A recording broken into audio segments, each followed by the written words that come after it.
Well, hello and welcome to the channel. I'm Edgy Blades, and today I've got for you one to be perfectly honest, was not even going to review. Not because a lot of more popular channels have reviewed it, but one that I hate to say was not something that I was very happy with when I first got it. And I've come around, but to tell you a little about it, this is here the CJRB Prado.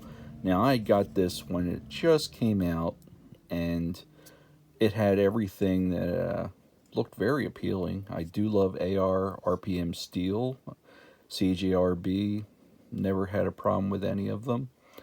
But when I got this in hand, one thing I noticed first was that what they call their clutch lock or crossbar lock was very stiff.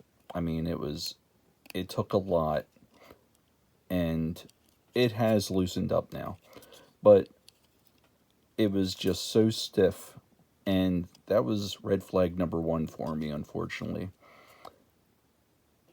Then I noticed, well, you'll notice, then I put this quick thumb stud on there because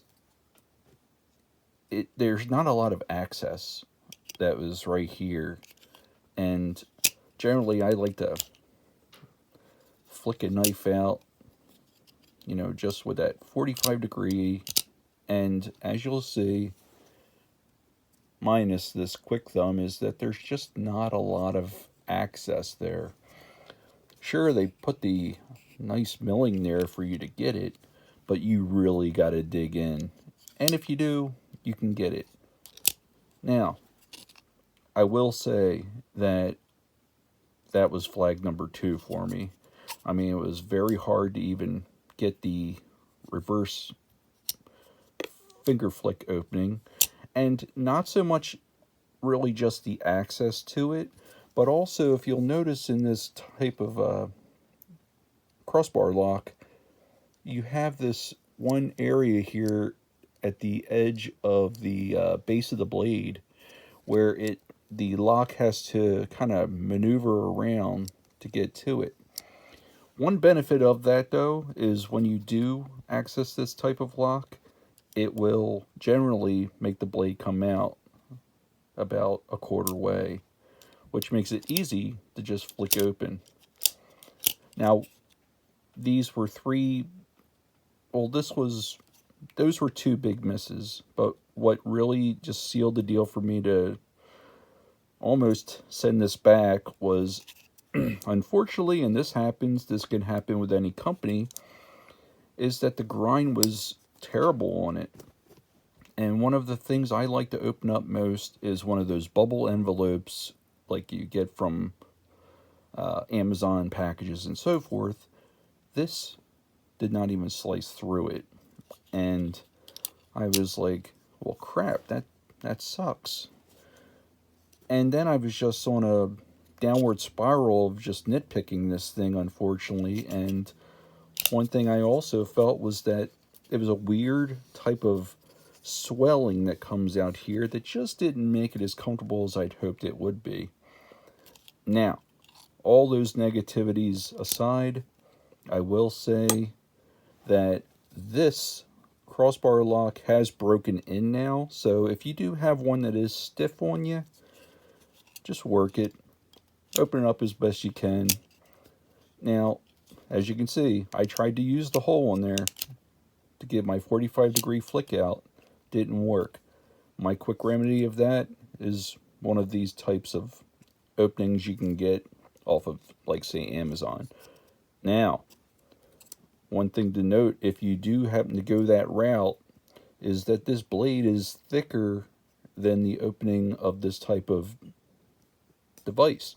So, my remedy to that was getting this in a pair of pliers and putting the actual quick opener there on the belt of my my sander, my what do you call it, the Ken Onion blade sharpener, sharp maker, or whatever is called. So I opened it up a little bit, put this on the inside so I didn't rob myself of this jimping, and I reprofiled the edge.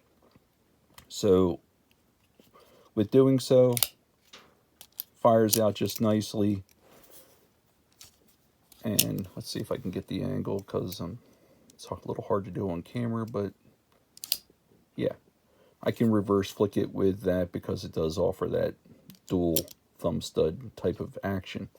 So it went in there pretty easily, and just screwed it down with the little wrench they give you, and this was finally breaking in. So I mean, it's very smooth, because now it is. At first with this here, it was just, if you had arthritis or like any problems with your hands for strength or so forth, it was a little disheartening to get that in hand, but it broke in.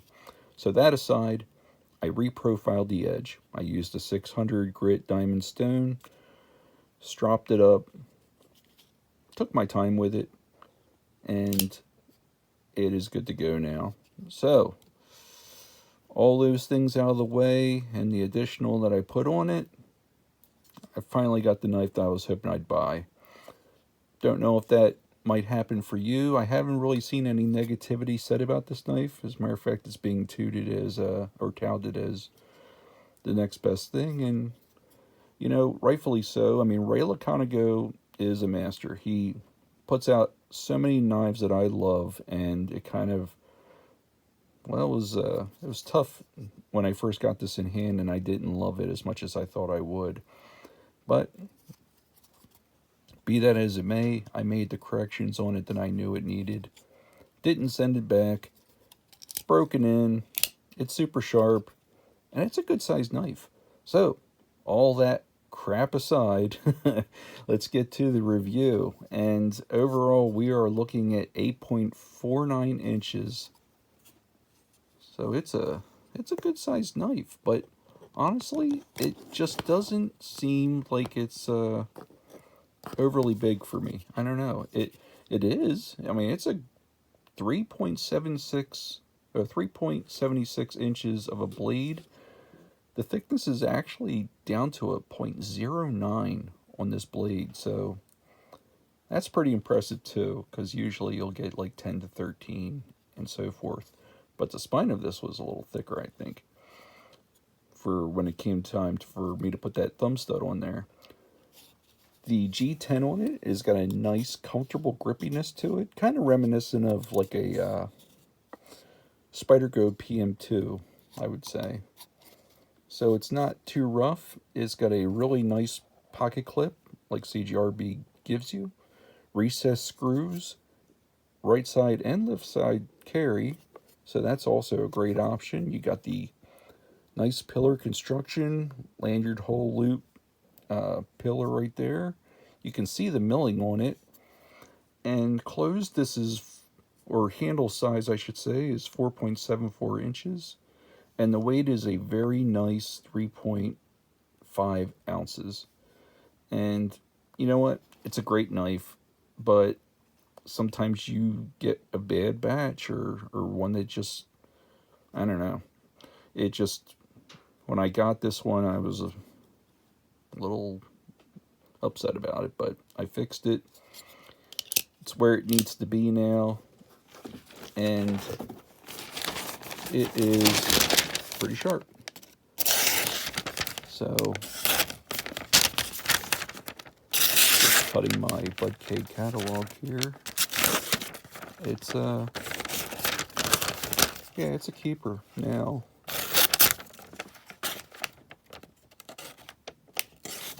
Not doing the best camera cutting with this here, but to let you see.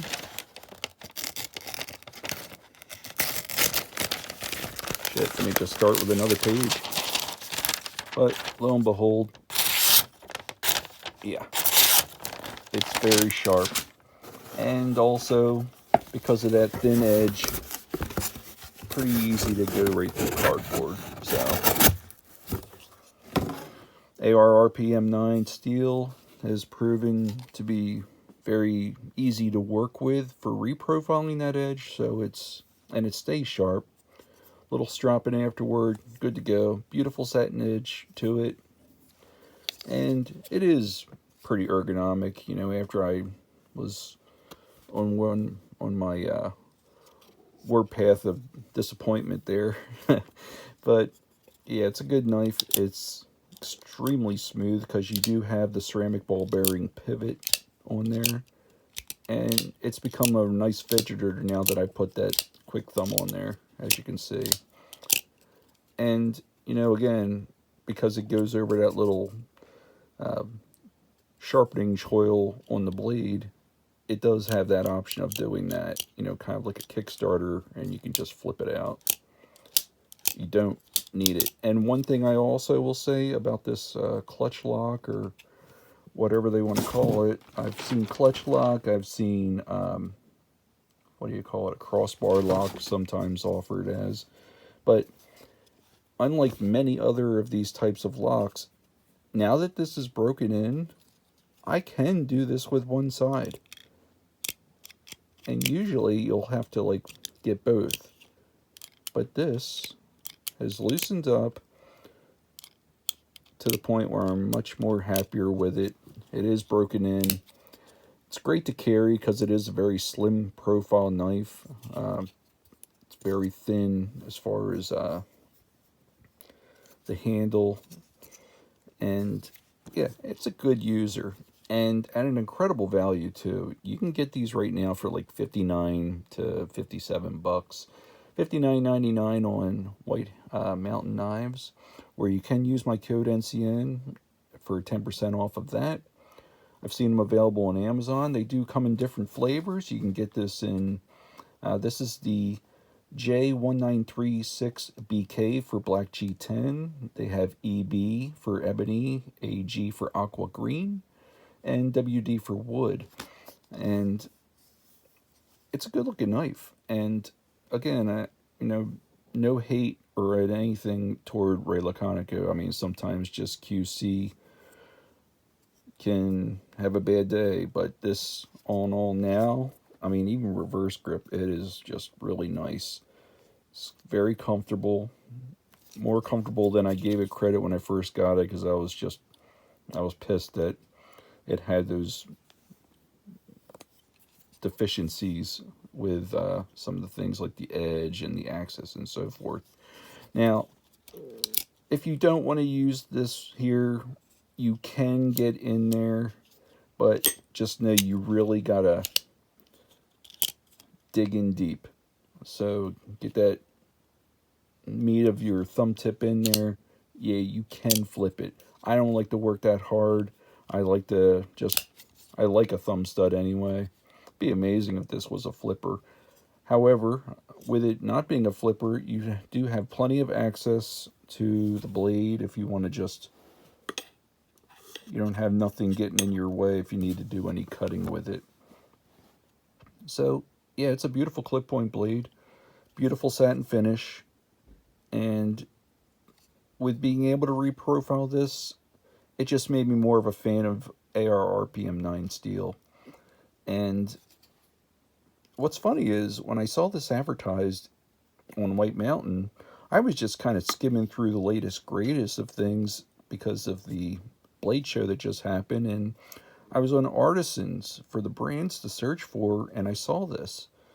And this is not an artisan cutlery knife, but it is a CJRB. I mean, it has it right there on the blade. So I don't know what the disconnect was there, or maybe one wanted to claim the other, but if you do go on White Mountain Knives, this is under, for the brand Artisan Cutlery, and this is the J1936BK. I'll be sure to leave a link in the description along with all the specifications and so forth, as well as using NCN if you want to use that for a 10% off on this. So I'm done crapping on it. I'm beginning to, you know, fall for it now. It is very comfortable. It's very usable, and it's very economical. I mean, for less than $60, you're getting an amazing knife, really. And I'm pretty pleased with it. Is it 100% in my book? Maybe if I had better access to the thumb hole. But I got over that. And see, if I use it like that, it's hit or miss for me to get in there. But if you get in there deep, you'll get it. So that's it. Alright, long story short, this is a damn good knife. And I do apologize to Ray Laconico. You know, I'm not trying to crap on his knife here. Honestly, it's a great knife. I just got myself a dud. I made the most of it, did what I need to do with it, and I'm really beginning to love it. So, there you go. That is my honest review. These are my knives that I buy. They are not sent to me, and I'm just giving you, you know, Joe Blow on the streets, or Edgy Blade. I'm giving you my rendition of what I just bought with my money. So, there you go. I do hope that you liked the video, and most especially, I hope that you please feel free to comment and subscribe. It's much appreciated. I'm still under 600 subscribers. It'd be nice to go up. But again, I'm not doing this for anything other than just sharing the information. I'm not making any profit. I don't get these sent to me. I'm just a knife nut, maybe like you, with quite a collection and knife addiction. So I'm just giving you my rendition of these things. I do hope that you do subscribe, and feel free to like and comment. It is much appreciated. I will see you guys on the next one. Take care.